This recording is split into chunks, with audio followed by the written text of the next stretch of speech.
It was written by Fred Riggins in 1994. He was chairman of the Phoenix, Arizona Planning Commission, and a lot of it still makes a lot of sense today.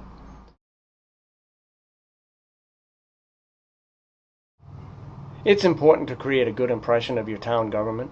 Remember that this is the first important contact that many of the people in the audience have had with the administration of this town.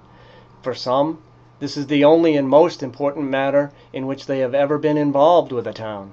Many will never be back again, and many will never have any other such contact or experience. Your performance will create in their minds a picture, and this picture will say, "This is the way the town is run." Make it as pleasant and comforting a picture to remember as possible.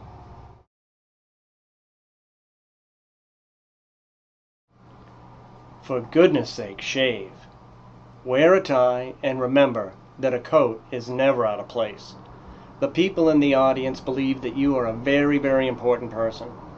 Don't disappoint them by your appearance, your conduct, or your attitude.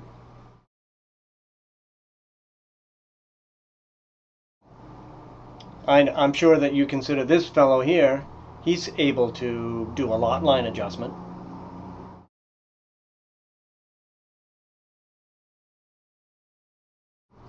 And this fellow's probably very capable at checking out sight distances for driveways.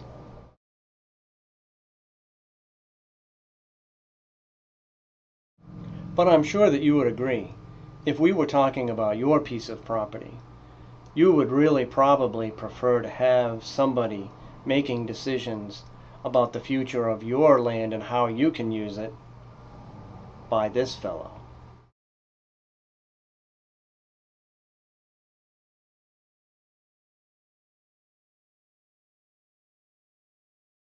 Mingling with anyone in the audience before the meeting is a bad idea, even during a recess period. You will invariably create the impression with the uninformed that there's something really crooked going on, especially when you vote favorably on the case of the applicant you were just talking to. When the other fellow's case comes up and you deny it, he'll think, well, it's easy enough to see that you've really got to know the right people if you ever expect to get anywhere in this town.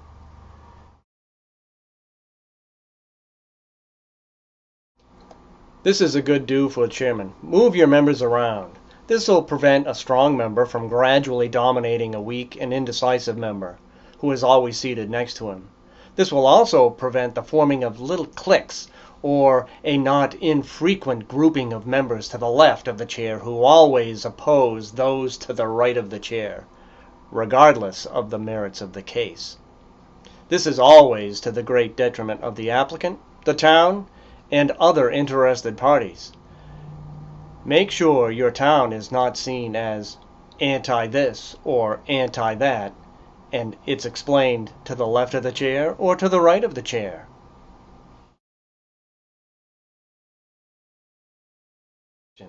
Don't interrupt a presenter, except for very short and necessary clarifying remarks or queries. And even then, it's best to be quiet. Most applicants have arranged their remarks in a very logical sequence, and the thing about which you are so concerned will probably be covered if you just force yourself to be quiet for a few minutes. You can wreck his whole case by a long series or even a short series of unnecessary questions at exactly the wrong time. And if you vote against him, he will be your enemy forever.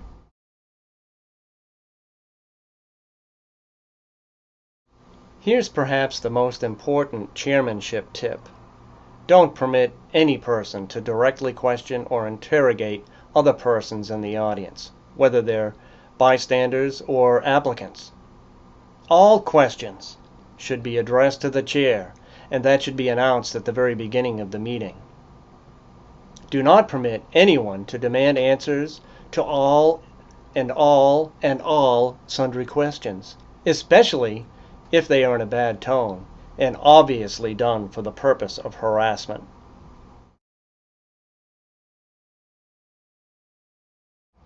Respect goes a long way to setting a very good tone for each and every meeting. Always addressing the chairman as Mr. Chairman, Ms. Chairman, the chairman, Chairman Jones, Chairman Smith, and always waiting to be recognized before continuing is very important. This will set an example for the rest of the applicants and others wishing to be heard.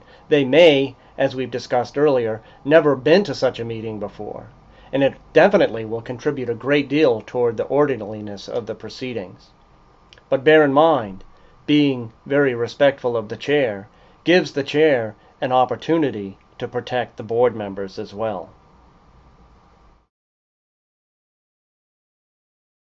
Well, I'd like to continue to be on the positive note, but here's another don't that's really important.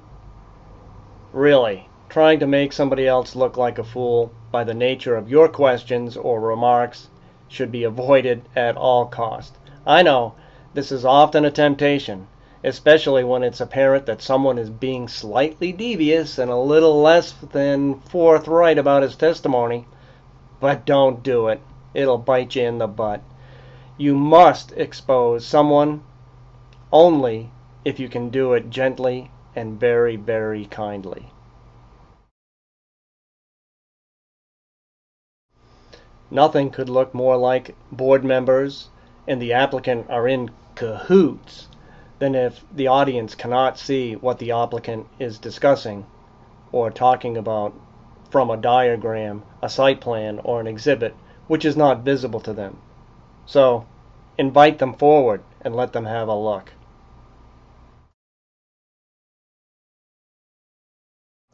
Always remember that staff is there to help you in every possible way. Staff is composed of very capable professional people with vast experience in planning and zoning beyond any board member. Lean on them heavily. They can pull you out of many a bad spot if you give them a chance. Or they can just sit there and let you stew if you don't give them the respect that they deserve.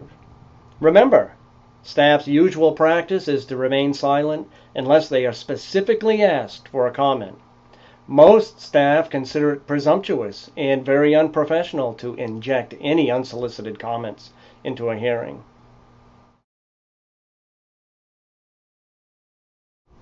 Do use staff where they can be some of the most help. Have them answer technical questions, even if you're sure that you know the answer.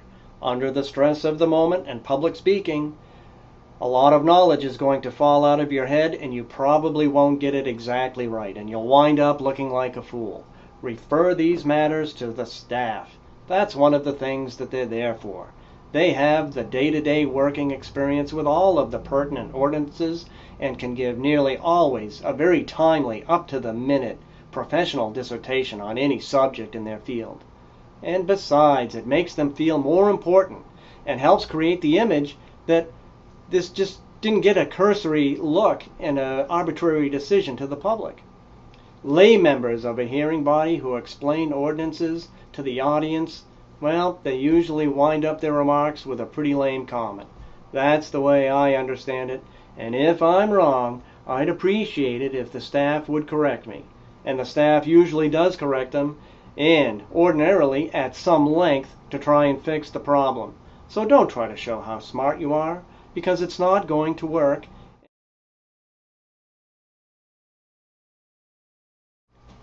This is the last one. This is a very good do. Do vote by roll call, except for routine administrative matters. This is a wonderful character training for each and every member of the body, and emphasizes the moment of truth when he must look the applicant in the eye and make his own individual decision and say A or nay in a very loud and clear voice, all alone with no one else to hide behind. The alternative voting method is difficult for the secretary to record, doesn't mean anything on a tape recording, is many times quite confusing, and gives cowards an opportunity to change their minds and vote twice when they're caught in the minority. If you can't do a roll call, too strict, add a hand. That'll add a lot of security to the secretary in trying to keep track of who voted what, when, and where on what. Hey, I've had a lot of fun.